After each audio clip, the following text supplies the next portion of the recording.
السلام عليكم ورحمة الله وبركاته. إن الحمد لله نحمده ونستعينه ونستغفره ونعوذ بالله من شرور أنفسنا ومن سيئات أعمالنا. من يهده الله فلا مضل له ومن يضلله فلا هادي له. أشهد أن لا إله إلا الله وحده لا شريك له وأشهد أن سيدنا ونبينا محمدا عبده ورسوله. اللهم صل وسلم وبارك على سيدنا محمد وعلى آله وأصحابه أجمعين. سبحانك لا علم لنا إلا ما علمتنا إنك أنت العليم الحكيم. رب اشرح لي صدري ويسر لي أمري واحلل عقدة من لساني يفقه قولي. اللهم لا سهل إلا ما جعلته سهلا وأنت تجعل الحزن والصعب إذا شئت سهلا. ولا حول ولا قوة إلا بالله العلي العظيم. أما بعد. Hadirin jemaah yang dirahmati Allah, alhamdulillah pada malam ni kita dapat bertemu. Tuan-tuan semua sihat no? Alhamdulillah. Kita berhenti di mana tuan-tuan?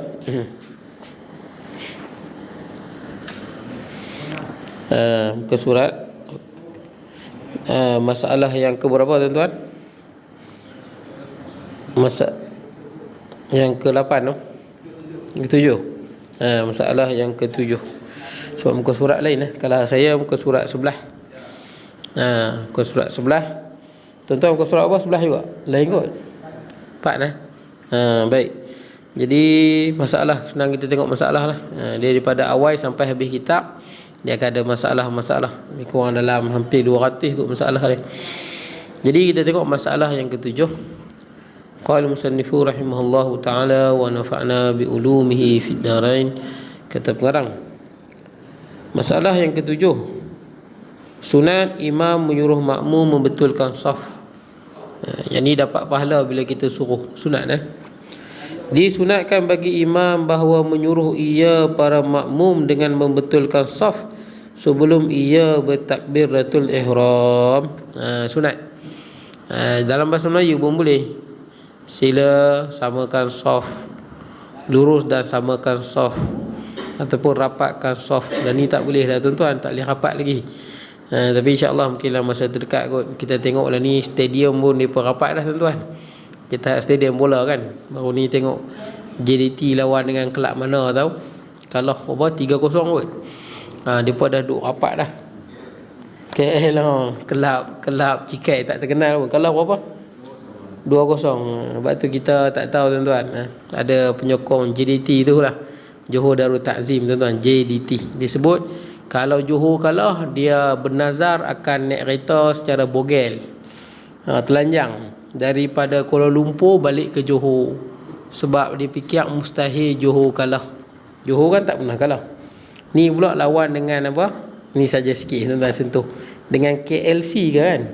Kelab apa pun tak tahu tuan-tuan. Kelab yang kita tak pernah dengar. Itu yang penyokong Johor tu dengan yakin, confidentnya, kalau Johor kalah lah kami telanjang daripada KL ke Johor. Kalah sungguh. Sebab tu kita jangan sombong. Betul tak? Dalam hidup ni semua benda boleh berlaku. Betul tak? Kalah 2-0 pula tu, teruk tu, 2-0 kalah. Tuan-tuan, dia perlu balik telanjang ke tak perlu?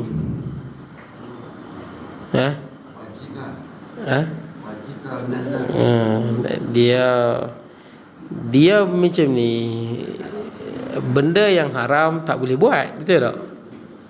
Tapi kalau ikut dalam mazhab Syafi'i, orang yang lagu tu dia wajib bayar kifarah sumpah. Sebab dia main-main, dia tak boleh buat benda tu. Tak boleh buat. Nazar ni pada perkara sunat saja. Kalau bernazar pada perkara wajib, tak jadi tu.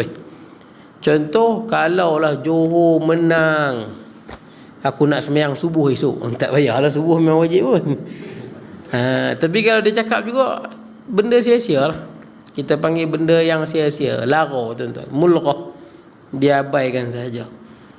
Kalau dia kata benda yang harus, kalau Johor menang pun nak berdiri tengah panas, benda yang harus buat kan, harus buat, harus tak buat. Yang ni pun tak perlu, benda yang sia-sia kan. Zaman Rasulullah ada kan, seorang lelaki yang apa, duduk bawah panas.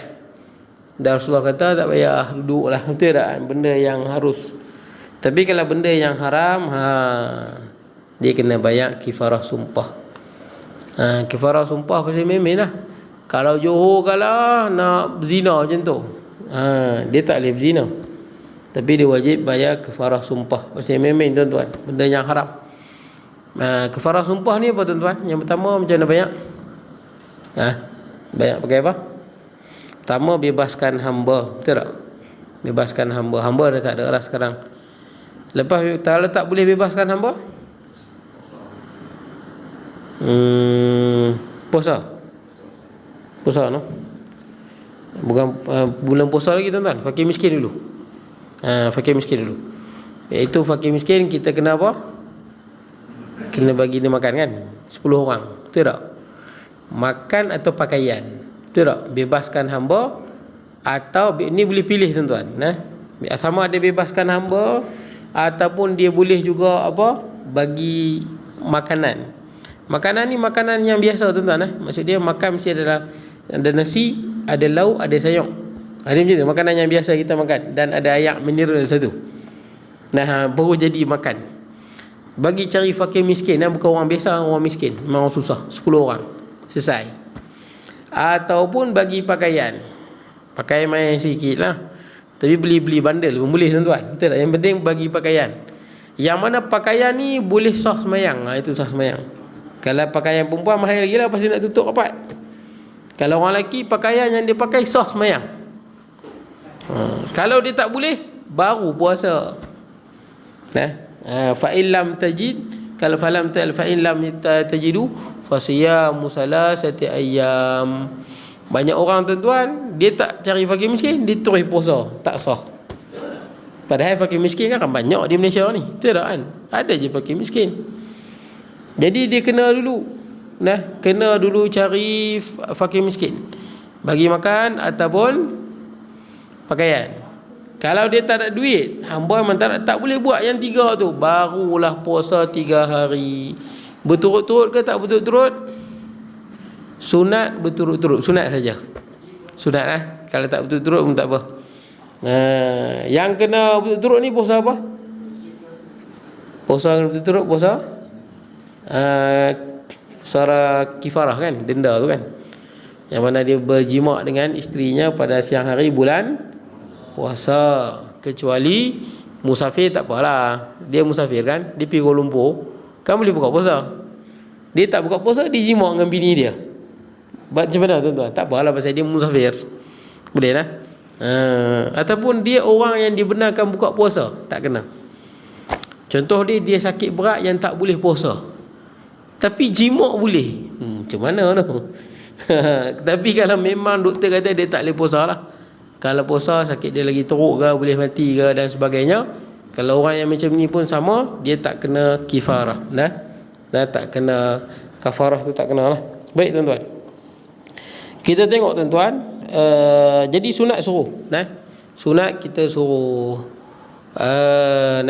Sebab tu tuan-tuan, insya-Allah dalam masa terdekat, saya yakin mungkin dalam tahun depan ataupun dalam bulan 12 ni kot, insya-Allah mungkin boleh semayang rapat lah. Sebab lah ni merata boleh rapat lah. Dan ni saya tengok ada desakan-desakan daripada beberapa mufti dan jabatan agama minta kalau boleh semayang juga rapat lah. Sebab kalau kita tengok masjid lebih, kalau dibanding stadium lagi sesak, betul tak? Kapal terbang lagi sesak, bas lagi sesak. Untuk masjid harap-harap gitulah tuan-tuan. Dan apatah lagi masjid ni orang yang datang pun orang yang sama, betul tak? Macam kampung tuan-tuan ni orang yang sama. Lainlah masjid tepi-tepi jalan. Itu dia mungkin risiko sikit lah, orang banyak orang berhenti kan. Baik tuan-tuan, tak apa. Sunat suruh. Ataupun dalam bahasa Arab, sawu sufufakum fa inna taswiyatas sufuf min iqamatis salah. Lurus. Sawu, samakan saf. Samakan saf. Lurus dan samakan saf. Fa inna taswiyatas sufuf min tamamis salah, kerana samakan saf itu termasuk dalam kesempurnaan sembahyang berjemaah. Sama di sini makna dia apa? Sama buku lali kan? Buku lali sama. Tapi kita nak tengok buku lali tu susah, betul tak? Susah tengok buku lali. Kita tengok tumit lah. biasanya kalau tumit sama, buku lali sama lah, betul tak? Sebab kita secara normalnya buku lali dengan apa, seluruh manusia ni jarak antara buku lali dengan tumit tu tak jauh beza. Sama aja tumit, samalah buku lali. Buku lali bukan senang nak tengok. Nah agak-agak lah. Sebab tu kita bila nak bagi samakan soft, bukan kita tengok depan. Orang dia bagi sama depan, bukan sama depan. Sebab kaki dia ada panjang pendek, betul tak? Ada orang kaki panjang, ada orang kaki pendek, ada jari panjang. Belakang tuan-tuan, nah belakang sama. Bila belakang sama, memanglah depan dia akan lain lah, sebab ada orang kaki panjang, betul tak? Macam tu. Tuan-tuan dah ada tuan-tuan punya tanda ni kan. Jadi tuan-tuan punya tumit tu letak dekat garis itulah. Cantik tu, garis belakang tu kan. Jadi samalah semua. Baik tuan-tuan, jika para makmum tidak membetulkan juga saf mereka, maka hendaklah imam berjalan di antara saf-saf untuk membetulkan. Kemudian barulah bertakbiratul ihram. Demikianlah yang diperbuat oleh baginda Nabi sallallahu alaihi wasallam. Jadi ini sunatlah tuan-tuan. Kalau dia tengok makmum belum betulkan, maka sunat bagi imam turun pergi jalan lah, betulkan. Tapi kita di Malaysia ni jaranglah kita buat tuan-tuan. Kalau imam buat sekali, patutnya jangan sampai macam itulah. Makna dia kita ni jadilah satu bangsa, satu masyarakat yang bila imam kata luruskan, kita luruskan, betul tak? Tak perlulah sampai imam nak turun, betul tak kan? Nak betulkan satu-satu. Pada zaman Nabi SAW kan, waktu ni Rasulullah ajak para sahabat dia, kita sampai dengan Islam dah lengkap, ustaz pun banyak mengajak, betul tak? Patutnya bila kata sawu sufakum, sama dah semua. Kemudian tuan-tuan, sikit lagi, rapat ni macam mana tuan-tuan rapat? Isu sikit. Ya, banyak orang kata rapat begitulah. Memang banyak juga ulama sebut rapat ni bahu. Tapi tuan-tuan semayang macam tu ke? Apa masalah dia tuan-tuan kalau macam tu? Memang kebanyakan ulama sebut gitulah, faham. Maksudnya kita menempelkan bahu dengan bahu, betul tak? Kemudian kaki dengan kaki. Bila kaki dengan kaki, tuan-tuan jadi kangkang sikit, betul tak? Tidak tak belaga kaki tu, betul tak? Tidak kaki mana belaga. Sebab apa? Sebab kita punya dada ni, bahu ni lebih luas pada kaki kita. Pasal tak? Tuan-tuan berdiri, bahu lebih. Kalau dah belaga bahu, kaki takkan belaga, betul tak? Kan? Ni tuan-tuan tengok tuan-tuan berdiri, kan lebar kat sini bandingkan kaki. Lainlah kita nak bagi sama kaki dengan bahu ni, kangkang sikit. Jadi sebagai ulama sebut begitulah, semayang kena lagakan kaki, lagakan bahu. Ini kebanyakan ulama lah. Tetapi di dalam mazhab Syafi'i dia bukanlah faham begitu. Bukan begitulah. Maksud dalam mazhab Syafi'i ni, bila makna rapat ni, rapat di sini, ini saya dengar huraian dulu Tuan Guru Haji Sabran. Tuan-tuan kenal Haji Sabran bin Asmawi? Kenal Asmawi? Haji kenal kuno Asmawi? Tak kenal Asmawi no? Dia kalau di dulu walaupun tu Asmawi tu terkenal lah. Orang Banjar kaya di Pekan Lok Pungsu, bapak pada Tunggu Haji Sabran tu. Orang tu kaya betul lah. Panggil Haji Asmawi. Jadi Tunggu Haji Sabran dia ngajak pun sama. Rapat di sini bukan makna dia rapat terus. Makna rapat di sini dalam pandangan mazhab Syafi'i lah, macam itu tuan sembahyang. Makna dia jangan sampai ada orang boleh celah kat tengah tu. Itu makna rapat. Ataupun kambing boleh lintah. Ni cerita zaman dulu tu. Zaman dulu masjid zaman Rasulullah SAW dia bukan macam kita ni tuan-tuan. Zaman Rasulullah SAW lantai pasir, dinding panggil apa, tanah liat tu, tampai-tampai tu, tiang pelepah tamar. Kadang-kadang anjing masuk kencing, kadang-kadang anjing masuk, dia bukan ada pintu tutup rapat macam ni. Kadang-kadang kambing pun masuk. Rapat di sini makna dia kambing tu dia tak boleh mencelah antara jemaah-jemaah. Begitu. Macam kita semayang agak-agak kambing boleh lintas ke tak boleh? Tak boleh dah. Walaupun kita tak ada lah rapat macam tu. Faham tak? Inilah kefahaman sebagai ulama yang dipegang di dalam mazhab Syafi'i. Dan macam kita buat tu betul dah tuan-tuan. Saya tahu lah ni ada ramai juga orang yang sebahagiannya minta rapat. Memang itu dalam mazhab lain. Tapi ramai juga ulama yang berpandangan macam tu. Ramai saya tengok lah ni mula minta semayang rapat bahu, rapat kaki. Tapi kalau tuan-tuan buat, memang kaki tu akan jadi, dia tak jadi kaki macam kita lah. Dia akan kangkang sikit. Tidak, dia tak belaga. Jadi makna di situ melagakan bahu dengan bahu bukanlah macam gam lekat terus. Tapi makna dia apa? Makna dia dekat lah. Jangan sampai ada kita nampak lompong antara jemaah tu. Boleh macam kita semayang tu betul dah tuan-tuan. Supaya apa? Supaya boleh nanti tahiyat akhir duduk tawaruk. Kan tahiyat akhir? Kalau tuan-tuan duduk rapat lagu tu, kalau duduk tawaruk, tuan-tuan tindih kaki orang. Betul tak tuan-tuan? Tindih sebelah. Kacau. Jadi kalau dalam mazhab lain tahiyat akhir, dia duduk macam tahiyat awal. Kan tahiyat akhir duduk tahiyat awal. Sunat lah tuan-tuan, sunat. Boleh je tuan-tuan duduk tahiyat akhir macam tahiyat awal, tak dapatlah pahala sunat. Pahala sunat duduk tawaruk tu. Macam kita tuan-tuan imam, kita tengok imam tu, terutama kalau yang belajar balik Mesir tuan-tuan. Banyak imam bila dia semayang, dia kalau ramai kalau saya tengok balik pada Mesir dan sebagainya, biasanya dia angkat takbir, Allahu Akbar. Bila nak rokok, ramai yang dia tak angkat. Pasal tak? Kan kita bila nak rokok, kita angkat kan? Tapi ramai juga imam tak angkat. Sebab apa? Sebab mereka mengaji di Mesir sana mazhab Hanafi. Mazhab Hanafi memang tak angkat tangan sebelum rokok. Sebelum rokok dia tak angkat. Jadi bila anak murid yang mengaji di sana tengok tuan guru mereka Syuyukhul Azhar angkat tangan, tak angkat tangan sebelum rokok. Banyak yang saya tengok balik Malaysia memang tak angkat. Tak ada lah batas semayang. Tapi kalau ikut pandangan majoriti ulama, dalam pandangan dipegang dalam mazhab Syafi'i, memang sunat angkat tangan sebelum rokok. Sunat. Ini pandangan majoriti ulama. Hanafi, Hambali, Syafi'i, Hambali, Maliki. Sunat angkat tangan sebelum rokok.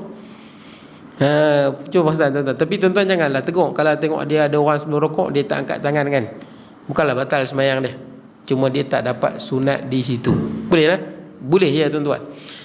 Baik tuan-tuan, jadi yang tuan-tuan semayang tu betul tuan-tuan. Macam kita nanti kalau boleh rapat tuan-tuan semayang macam biasa tu, ingat jangan sampai orang boleh celah kat tengah tu, ataupun kambing boleh lintas tuan-tuan. Baik, betul dah macam kita di Malaysia ni, okey dah lah. Kemudian tidak sunat, masalah ke-8, tidak sunat membaca basmalah ketika hendak takbiratul ihram. Basmalah ni apa tuan-tuan? Bismillah. Dia panggil basmalah. Kalau tasbih, subhanallah. Tahmid, alhamdulillah. Tahlil, la ilaha illallah. Tahlil la ilaha illallah. Kan kita sebut tahlil, jom kita buat tahlil. So, tahlil tu la ilaha illallah lah. Tu kita panggil tahlil lah. Lepas tu takbir. Ini apa? Allahu Akbar kan? Takbir. Kemudian apa? Dipanggil hauqalah. Hauqalah tu la haula wala quwwata illa billah. Kemudian dia ada apa lagi? Inilah basmalah. Kalau auzubillah dipanggil ta'awuz. Ta'awuz tu maksud auzubillah. Jadi basmalah tuan-tuan. Tidak sunat baca bismillah waktu nak angkat takbir tu. Tak sunat. Dan kita pun biasanya kita tak baca, betul tak? Memang tak sunat. Sebab tak sunat? Sebab Rasulullah tak buat. Bukan tempat dia. Bukan tempat bismillah di situ. Boleh kan? Bukan tempat dia. Tapi kalau tuan-tuan buat, taklah batal semayang. Cuma bukan tempat dia. Itu disebut bukan tempat dia. Macam tuan-tuan lah, masa tuan-tuan rokok, tuan-tuan baca subhana rabbiyal a'la, tak batal semayang. Tak batal semayang.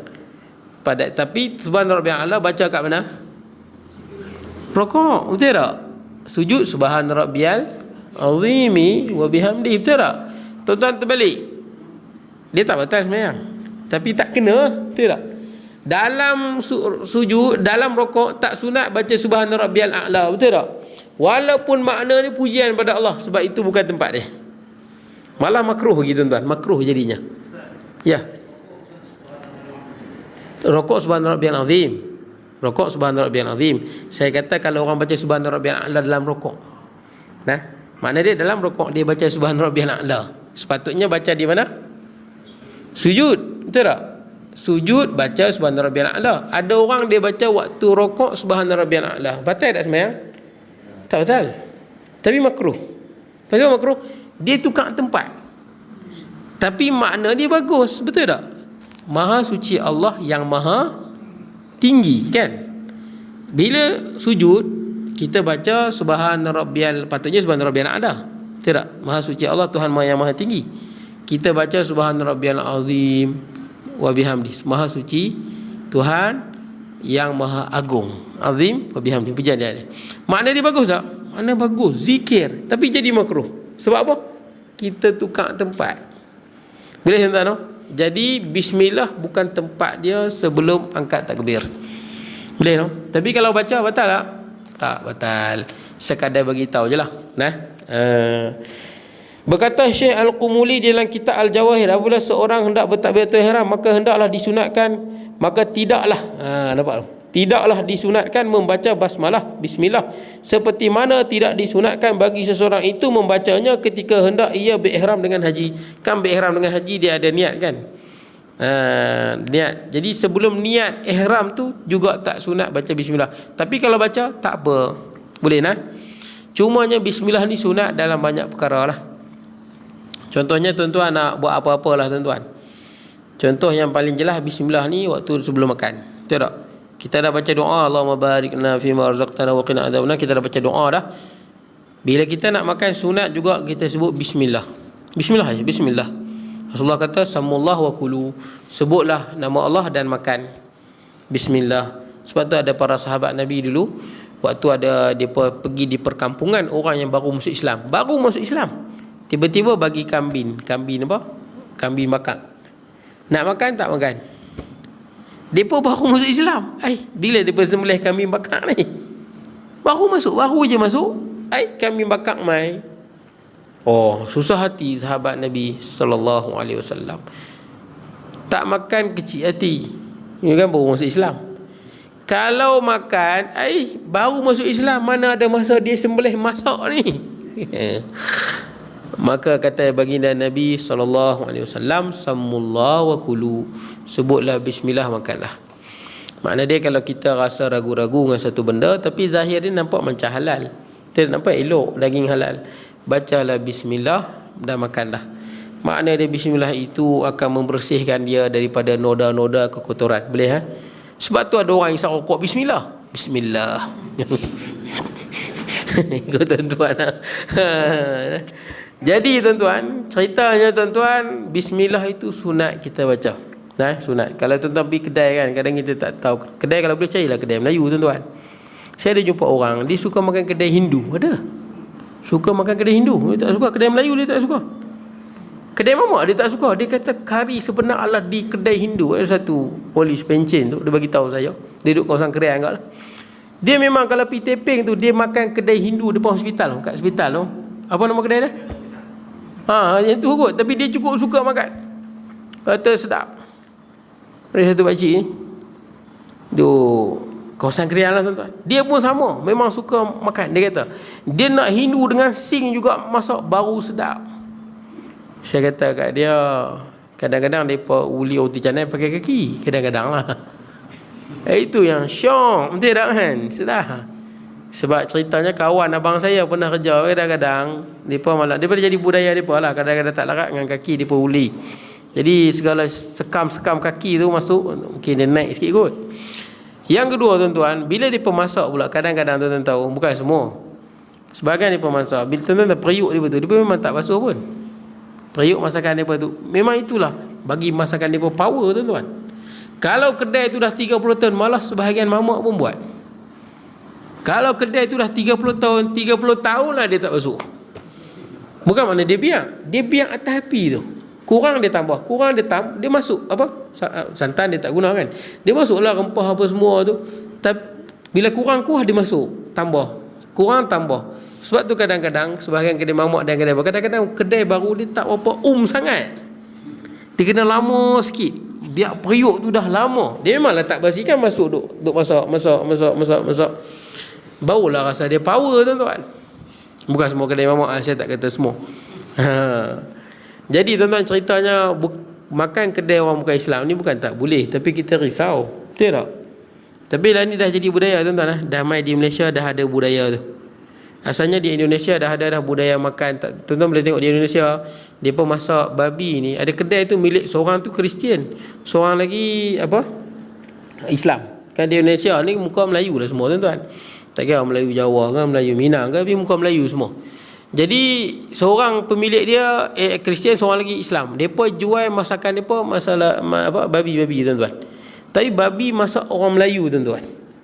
Macam kita contohnya macam daging masak merah, babi masak kicap, babi masak apa lagi tuan-tuan? Macam-macam lah yang tuan buat. Wadai kepeng buku kat dalam tu. Bagi nampak dia nak bagi masakan kita ni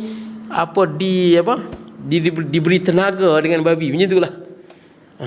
Tuan-tuan. Jadi di Indonesia bila saya tengok video, saya terkejut orang Islam punya ramai makan.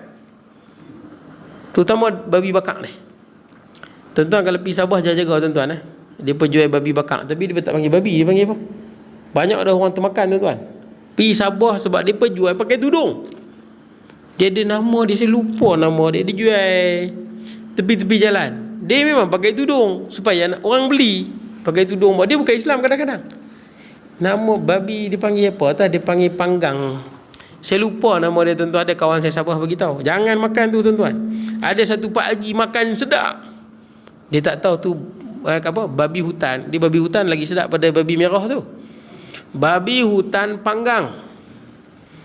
Dia panggang dengan debu rempah apa semua kan. Mungkin dia marinate kan. Marinate maksud apa? Dia perap. Elok dia buat. Pak haji ni pakai kopiah makan sedap. Pergi tanya ni daging apa? Daging babi. Apa semilang, saya lupa lah nama dia tuan-tuan. Tapi tuan-tuan pergi Sabah, tolonglah berhati-hati tanya orang Sabah benda apa tu. Kita tak tahu. Makan dia kata sedap. Sama juga saya di Penang, ada satu polis tu, dia pencen dah, dia cerita kat saya. Pernah makan satu burger, kawan dia bagi. Dia makan burger tu, itulah burger yang paling sedap di dunia ni. Sedap, sesedap-sedapnya. Sedap sungguh. Lepas habis makan burger, dia tanya kawan dia, beli kedai mana? Kawan dia beli kedai Cina. Cina jual burger. Di Penang tuan-tuan. Cina jual burger. Dia pergi tanya Cina tu, ni burger daging apa? Daging babi. Tapi dia kata, tuan-tuan jangan try pula tuan-tuan. Jangan tuan. Kita jijik lah tuan-tuan dengan benda mendatang-mendatang ni. Tuan-tuan. Jadi tuan-tuan nak ceritanya tuan-tuan, berhati-hati. Memang kedai orang bukan Islam kita boleh makan. Boleh makan kalau pekerja dia semua Islam kan. Bersih, dia jaga kebersihan, boleh makan. Hatta daging kalau daripada negara Yahudi, ulama Al-Azhar sebut halal. Sebab orang Yahudi ni memang dia sembelih elok tuan-tuan. Dia panggil kosher. Dan orang Yahudi sangat pantang dengan babi. Yahudi tak makan babi. Memang pantang sungguh. Dia senang kata orang Yahudi ni orang yang paling jaga makan di dunia ni. Kalau orang Islam tuan-tuan, jaga sungguh. Kalau kosher tu, tulis kosher tu, memang dia punya sembelihan dia apa semua tu lebih bersih daripada kita tuan-tuan. Tu ulama Al-Azhar keluar fatwa tu. Kalau daripada negara macam tu boleh. Okey tuan-tuan, tapi kalau boleh tuan-tuan, elakkanlah kedai-kedai yang macam tu. Elakkan. Baik tuan-tuan, cuma kedai kalau kita katalah kedai mamak, kadang kita risau kata betul ke kadang-kadang mamak tokek dia Islam tapi kadang pekerja dia Hindu. Ada kan? Kerja dia kadang tengok pakai hantai, kadang ada tendi, betul tak? Tapi bos nampak macam saya pernah pergi kedai mamak, pekerja banyak Melayu. Naik ke atas nak pergi tandas ke atas. Atas tu tokong banyak-banyak. Saya pun terkejut. Dalam kedai tu di Tepeng kan, dalam kedai tu kat bawah semua nama Allah, ayat kursi, nama Allah macam-macam penuh. Masa tu tandas bawah penuh. Dia kata naik atas saya tengok bilik pekerja dia penuh tuan-tuan, lebih 10 tokong. Ada budak Melayu seorang tengah tidur. Saya pun pening, macam mana ni? Baik tuan-tuan, jadi kalau tuan-tuan risau kedai-kedai mana-mana, jangan tinggal bismillah tuan-tuan. Kemudian ketika hendak berihram dengan haji. Baik, jadi ingat sebelum angkat takbir tidak disunatkan baca bismillah. Tapi kalau baca tak ada apa, boleh saja. Kemudian yang ke-9, wajib menghadirkan 3 perkara di dalam takbiratul ihram. Maksudnya dalam takbiratul ihram wajib kita hadirkan 3 perkara ni. 3 perkara waktu kita angkat takbir tu. Baik. Apa dia yang pertama? Yang pertama qasad. Qasad. Niatlah menentukan sembahyang yang ia hendak dirikan itu seperti keadaannya zuhur atau asar atau sebagainya. Qasad ni maksud dia kita sengaja kan. Sengaja ni maksud dia kita buat ni dengan kehendak dan kesedaran kita. Boleh tak? Qasad ni senang kata 2 benda. Kesedaran dan kehendak. Itu qasad dia tu. Kita sedar dan kita berkehendak dengan benda tu qasad lah. Kita dengan sengaja buat. Lawan dia apa? Lawan dia tak sengaja. Aku tak sengaja pun nak sembahyang, terus sembahyang. Itu lawan dia. Tak ada orang lagu tu kan. Senang kata orang normal ni memang ada qasad lah. Kita memang dengan kesedaran kita dan kehendak kita untuk melakukan sesuatu. Itulah qasad tuan-tuan, secara ringkasnya. Yang kedua, qasad niat juga sembahyang itu fardu atasnya jika sembahyang itu sembahyang fardu. Dipanggil ta'arud tuan-tuan. Qasad sahaja aku. Itu qasad tuan-tuan. Sahaja aku itu qasad. Ta'arud ni sahaja aku semayang tuan. Sahaja aku semayang itu qasad. Maksudnya kita semayang dengan kesedaran dan kehendak kita nak semayang. Itulah makna dia. Sahaja aku semayang. Wajib ta'arud. Ta'arud ni apa? Sebut fardu. Kalau semayang itu fardu. Sama ada fardu subuh ke, zuhur ke, fardu Jumaat ke, boleh lah. Wajib sebut fardu. Kemudian wajib sebut fardu. Kalau yang sembahyang sunat tak perlulah. Yang ketiga, qasad juga kena niat mengerjakan sembahyang itu, dan jika niat ia mengerjakan sembahyang sahaja aku mengerjakan semuanya. Dan kata ditaklikkan sekiranya Zaid masuk atau datang ia, aku akan putuskan sembahyang berhenti. Sembahyang aku ini akan sembahyang aku ini, maka batallah sembahyangnya. Baik tuan-tuan. Begini tuan-tuan. Ringkasnya, bawah tu dia ada hurai tuan-tuan. Dia bagi lebih cantik. Tengok kat bawah tu ada kan? Dia panggil hawamish. Hamish kat bawah tu, tentang kaki tu. Sini tuan-tuan. Saya ringkaskan. Dia panggil qasad, ta'arud, ta'yin. Qasad ni sahaja aku semayang. Ta'arud fardu. Kalau semayang fardu lah. Ta'yin semayang fardu apa? Subuh. Ta'yin lah subuh. Kalau zuhur, zuhur. Itu ta'yin tu. Asar, ta'yin tu. Maghrib, isyak. Itu ta'yin. Sahaja aku semayang fardu zuhur. Cukup. 4 rakaat sunat sahaja sebut. Sunat sebut 4 rakaat kerana Allah. Boleh lah. Pada orang yang was-was cukup saja aku semayang fardu zuhur, Allahu Akbar. Tak perlu sebut 4 rakaat. Boleh lah. Ada orang kadang-kadang dia tak boleh, dia semayang Allahu Akbar saja aku semayang fardu zuhur, dia sebut 4 rakaat, syaitan bisik 6 rakaat pula. Dia buat lain. Kalau macam tu tak perlu sebut. Tak perlu sebut. Dia silap tuan-tuan.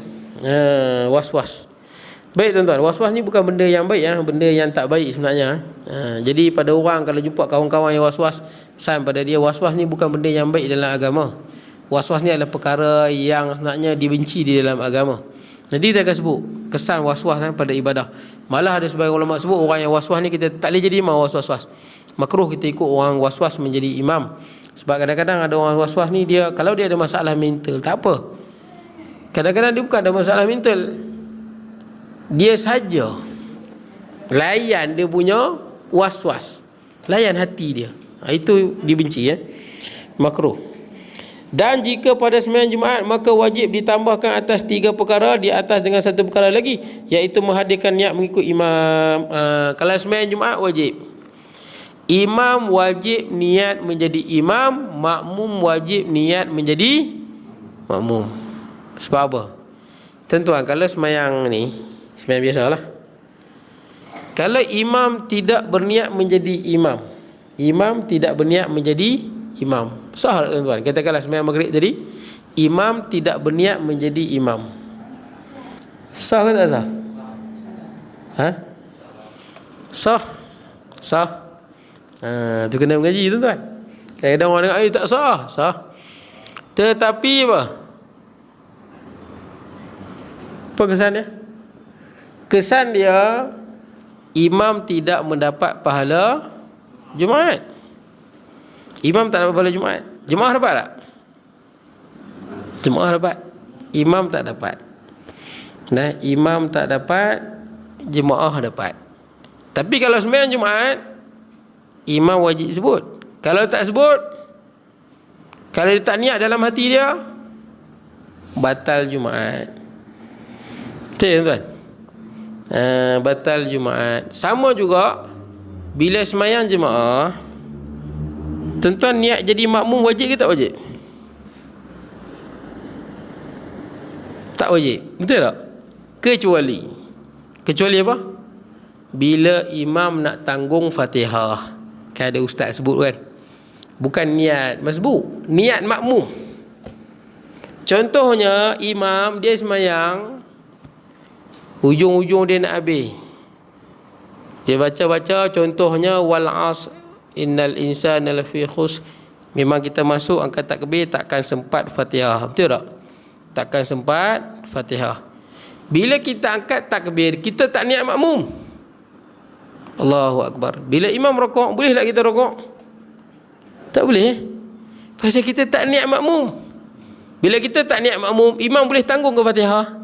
Imam nak tanggung Fatihah, macam mana kita bukan makmum? Faham kot tu? Apa? Semua sembahyang. Semua sembahyang. Kalau sembahyang Jumaat wajib sebut makmum, wajib. Kalau tak sebut makmum tak sah. Sebab mana ada sembahyang Jumaat tak ada makmum? Betul tak? Sembahyang Jumaat sama ada makmum atau imam. Sama ada makmum atau imam. Jadi makna dia sembahyang Jumaat masa angkat takbir itu, kalau makmum wajib sebut makmum. Kalau imam wajib sebut imam. Niatlah hati tu wajib imam. Niat makmum tu wajib jadi makmum. Tapi kalau sembahyang biasa tak wajib niat imam dan makmum. Kecuali kalau imam nak tanggung Fatihah. Dah jaga-jaga. Kalau kita ada setengah orang, dia tak suka dengan imam tu. Betul tak? Dia sembahyang belakang imam, tapi dia tak niat menjadi makmum. Sah lah tuan-tuan. Sah, tapi boleh batal. Sah yang boleh batal. Macam mana batal ya? Bila kita berdiri lama tak buat apa. Betul tak? Diri lama tak buat apa. Semayang ni, bila tuan-tuan semayang, tuan-tuan contohlah semayang kat rumah seorang-seorang, baca doa iftitah, baca Fatihah, baca surah, lepas tu tuan-tuan diam ya. Diam ya. Diri, senyap ya. Batal semayang? Batal.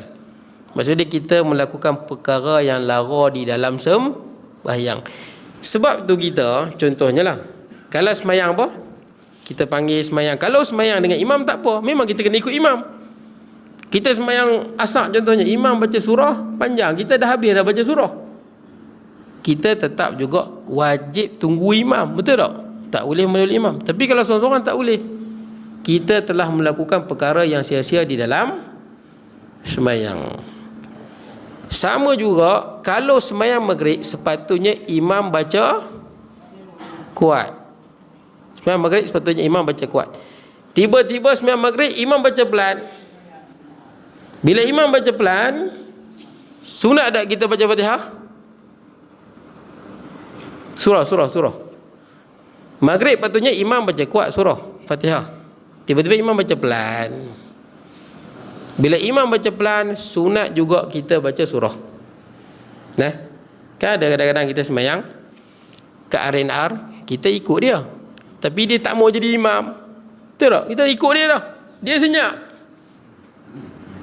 Bila dia senyap, maka sunat kita baca surah. Tapi kalau imam baca kuat, kita tak sunat baca surah. Contohnya sembahyang Zuhur, imam baca kuat. Asar imam baca kuat. Boleh ke tak boleh? Batal ke tak batal? Imam baca kuat tak batal. Tak batal, boleh je baca kuat. Tapi pelik lah tuan-tuan. Kalau orang yang sekali-sekala main masjid tuan-tuan, imam baca kuat, dia lari balik ya. Betul tak? Dia tak tahu. Baik, jadi tuan-tuan, kalau imam baca kuat sembahyang asar dengan Zuhur, maka tak sunat baca surah. Boleh tak? Tak sunat baca surah. Makna dia kalau imam sembahyang Zuhur, dia baca kuat, bila dia baca surah, kita tak sunat baca surah. Sebab apa tuan-tuan? Sebab sunat mendengar bacaan imam. Boleh ya? Baik tuan-tuan. Kemudian makna dia kalau tuan-tuan sembahyang tiga benda lah: qasad, ta'arud, ta'yin. Itu sembahyang fardu. Dalam ni dia tak sebut. Kalau sembahyang sunat, dia ada qasad dengan ta'yin. Betul tak? Qasad dan ta'yin. Ta'arud tak ada. Sembahyang sunat mana ada fardu. Sembahyang sunat dia hanya ada sahaja aku sembahyang sunat. Sembahyang sunat apa? Betul tak? Dia hanya ada qasad dengan ta'yin. Sahaja aku sembahyang tarawih, cukup. Sahaja aku sembahyang tarawih, sahaja aku sembahyang duha, sahaja aku sembahyang, dia ada qasad dengan ta'yin je. Ta'arud tak ada. Kalau sembahyang sunat mutlak, sembahyang sunat mutlak ni sembahyang sunat yang tidak ada had. Dia tak ada banyak mana, berapa ratus dia tak ada. Sembahyang selagi mana larat, sembahyang. Contohnya tuan-tuan sembahyang duha. Sembahyang duha berapa rakaat tuan-tuan? Paling banyak apa tuan-tuan? Sembahyang duha paling banyak 8 atau 12. Tapi sembahyang 8 lagi banyak pada 12. Kalau sembahyang 8 dengan 12, dia boleh sampai 12 dan sembahyang. Tapi sembahyang 8 lebih banyak pahala daripada sembahyang 12. 8 dengan 12, tuan-tuan sembahyang 8, pahala 8 lebih banyak pada 12. Sebab Rasulullah SAW buat sampai 12, sampai 8 je. Tuan-tuan boleh sembahyang. Kalau tuan-tuan lebih sembahyang pada 12, tak boleh. Nak sembahyang duha paling banyak 12, tapi paling banyak pahala adalah 8. Kalau tuan-tuan nak sembahyang 14, tak boleh. Yang hak ke 14 tu dia jadi bid'ah. Dia tak dapat pahala. Pasal itu limit dia. Macam tuan-tuan sembahyang zuhur lah. Sembahyang zuhur buat 5. Boleh tak tuan-tuan? Tak boleh. Saya pernah jumpa satu orang, dia sembahyang subuh, dia buat 3, tuan-tuan. Dia tambah jadi 3.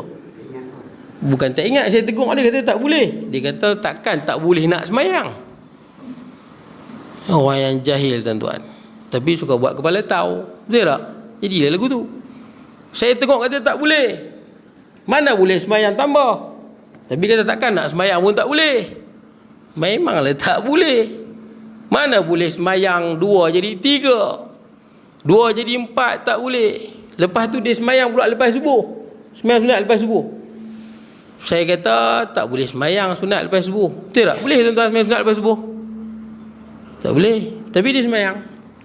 Saya kata tak boleh sembahyang lepas subuh. Takkan nak sembahyang pun tak boleh. Oh, dia main kira lagu tu. Duk mengerah lagu tu.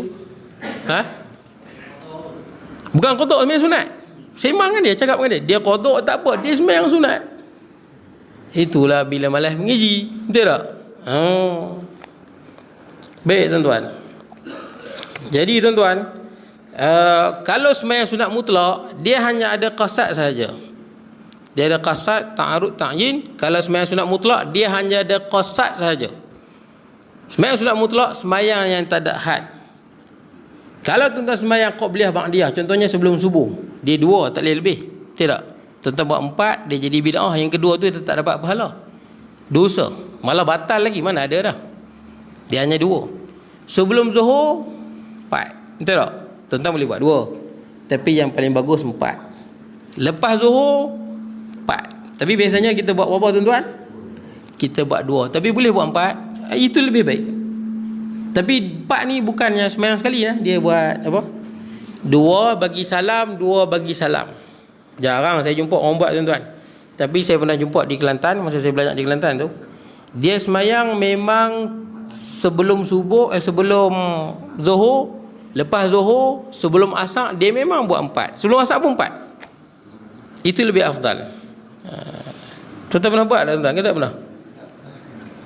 Pernah buat tuan-tuan? Sembahyang sebelum subuh, sebelum zuhur 2, sebelum subuh sebelum zuhur 4, selepas zuhur 4. Pernah buat sekali lah hidup? Pernah tuan-tuan? Tak pernah. Kadang-kadang bukan pasal boy cepat, betul tak? Memang tak ada pun. Lepas azannya tuan-tuan buat 4, memang orang dah tamat. Nah, kalau macam tu taklah sunat tuan-tuan buat 4. Sebab apa? Kalau kita tengah sembahyang sunat, orang kamat, kita sunat batalkan sembahyang tu, betul tak? Bagi je salam. Bagi salam, terus join jemaah. Sebab masa itu tuntutan dia adalah sembahyang berjemaah, bukan sembahyang sunat. Kalau kita dah nak habis, kita cepat-cepat supaya kita tak lepas takbir yang pertama. Kalau sembahyang sunat mutlak, dia tidak ada limit. Contoh sembahyang sunat mutlak, sembahyang tarawih. Tarawih banyak mana rakaat ada tuan-tuan? Ada yang kata 8, ada yang kata 20, ada yang kata 36. Tuan-tuan sini buat berapa tuan-tuan? 20. Pernah buat 8? Pernah. Banyak 20 ke banyak 8?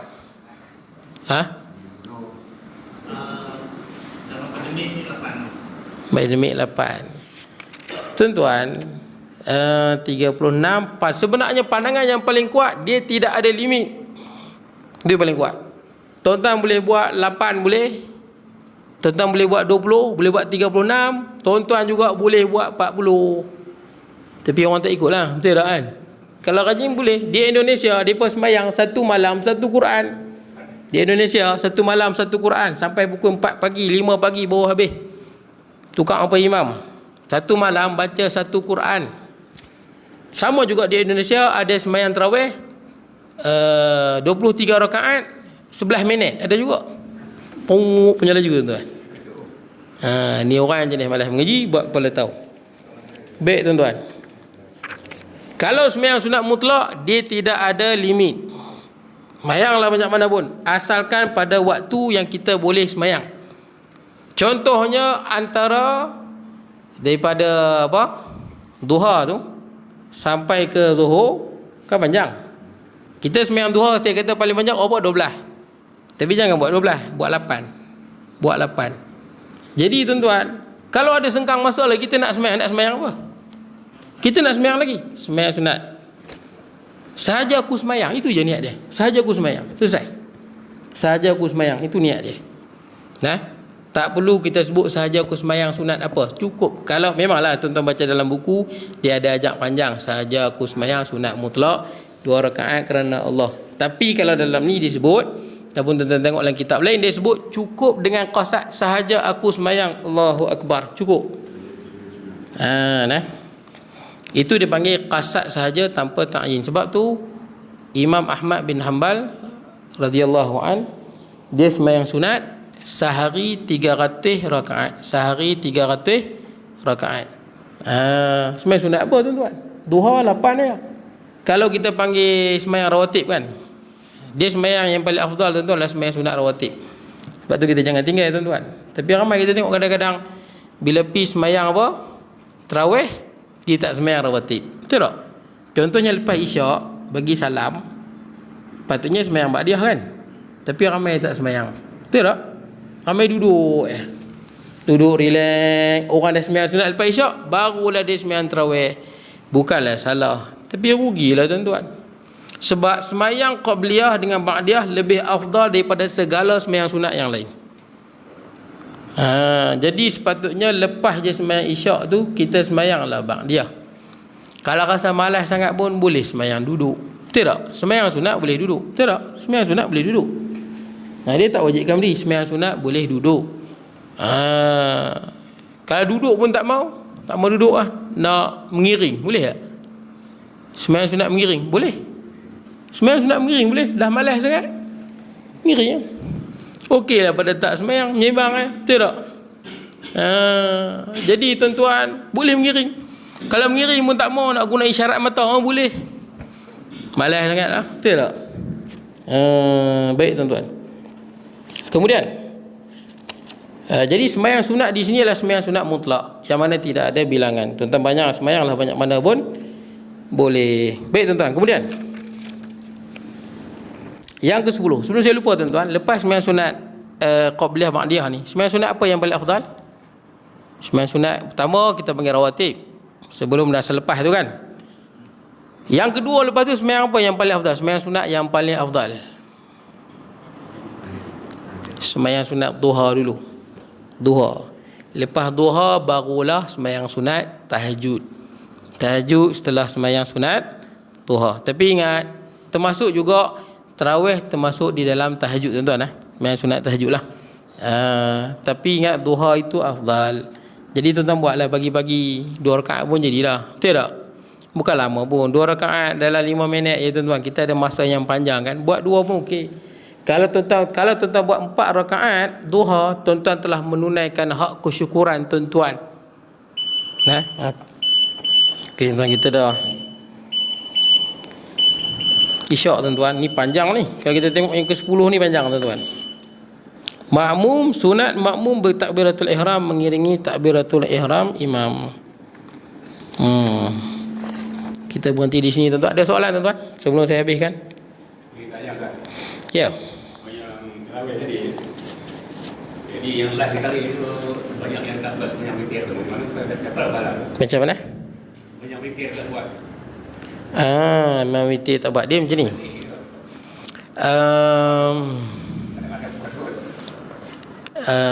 Sembahyang witir dia kalau pada malam Ramadan sunat berjemaah. Malam lain tak. Malam Ramadan witir sunat berjemaah. Malam lain tak. Malam Ramadan ni. Jadi tuan-tuan, kalau tuan-tuan tak semayang sunat witir, pahala dapat. Sembahyang tarawih ni buat dua pun dapat pahala. Betul tak? Buat dua dapat pahala. Yang cumanya nak dapat qiyam Ramadan tu. Kan Nabi sebut macam mana? Man qama ramadana imanan wa ihtisaban ghufira lahu ma taqaddama min dhanbih. Siapa yang menghidupkan malam Ramadan, maka diampunkan dosanya yang lepas-lepas. Nak dapat qiyam Ramadan ni, sekurang-kurangnya jangan kurang pada 8. Boleh lah.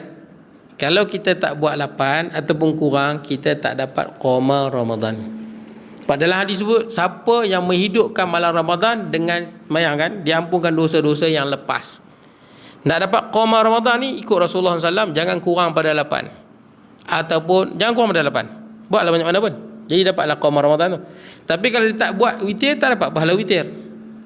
Sebab tu tuan-tuan, siapa yang nak buat semayang, katakan nak buat 8 lah, masjid buat 20. Semayang 8 dengan imam. Semayang 8 dengan imam. Witir kan kita buat 3 biasa kan, boleh juga buat 1.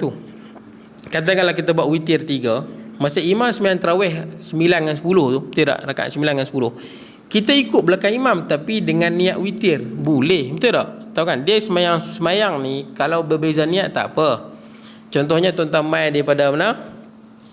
Kita mai daripada lambat. Kita mai masjid tengah semayang tarawih. Kita tak isyak lagi. Kita ikut orang yang semayang tarawih. Betul tak? Ikut saja orang semayang tarawih, dibagi salam, kita tambah lagi 2. Boleh lah. Beza niat tak apa. Tapi jangan beza perbuatan. Semayang jenazah, kita semayang zuhur, tak boleh lah. Sebab lain perbuatan. Dia kena sama perbuatan, lain niat, tak apa. Jadi tuan-tuan, bila imam semayang rakaat 9 dan 10, kita niat witir. Kita niat witir 2 rakaat. Bila imam dah bagi salam, kita pergi belakang, kita buatlah 1 lagi. Tapi rugi tak? Rugilah. Rugi tak mana? Sebab dalam hadis sebut, man qama ma'al imam hatta yansarif kutibat lahu qiyamul lailah. Siapa yang semayang tarawih dengan imam sampai imam balik, maka diberi pahala dia menghidupkan sepanjang malam. Sebab tu pandangan saya lah, wallahu alam lah, ikut tempat. Kalau tempat tuan-tuan ni banyak semayang 20, silakan 20, lagi banyak pahala. Tapi kalau tempat tuan-tuan ni tak pun mana-mana tempat lah, lepas je 8 orang hilang habis tuan-tuan. Bila hilang habis, saya ingat wallahu alam lah, mungkin 8 itu lebih baik lah kot, supaya ramai-ramai dapat apa? Dapat semayang habis bersama dengan imam. Maknanya dia kalau masjid tu buat 8, buat 11 lah dengan witir kan, semua pakat semayang sekali, bagi salam, semua mendapat pahala seolah-olah menghidupkan sepanjang malam. Tapi kalau buat 20, bagus. Buat 20 lebih bagus daripada buat 8. Tapi sayanglah tuan-tuan, yang bersama dengan imam sampai habis saja mendapat pahala mendirikan sepanjang malam. Ada pun yang balik lepas 8 tu dia tak dapat lah. Tapi pahala dapat. Pahala dapat sekadar mana dia buat tu. Boleh tuan-tuan? Ada soalan? Tak ada kau? Baik. Jadi tuan-tuan cukup sekali tu. Saya mohon maaf kalau kurangan dan sebagainya tuan-tuan. Jadi insya-Allah tuan-tuan akan datang kita sambung pada masalah yang ke-10 tuan-tuan. Sunat makmum bertakbiratul ihram mengiringi takbiratul ihram imam. Dia panggil takbiratul ihram yang pertama kan. Itu istilah dia. Jadi tuan-tuan cukup sekali tu, insya-Allah kita bertemu pada masa akan datang pada Rabu yang keempat. Betul tak? Rabu yang keempat bukan Rabu keempat. Bila kita punya kuliah? Minggu keempat hari Rabu ke Selasa? Rabu Selasa. Rabu Baik, bismillahirrahmanirrahim. Allahumma ja'al jam'ana hadha jam'an tafarraqana ba'di tafarraqa ma'suma wa la taj'al minna shaqiyyan wa la mahbuban wa la matula. Sallallahu nabiyina Muhammad wa ala alihi wa sahbihi baraka wa sallam. Alhamdulillah rabbil alamin.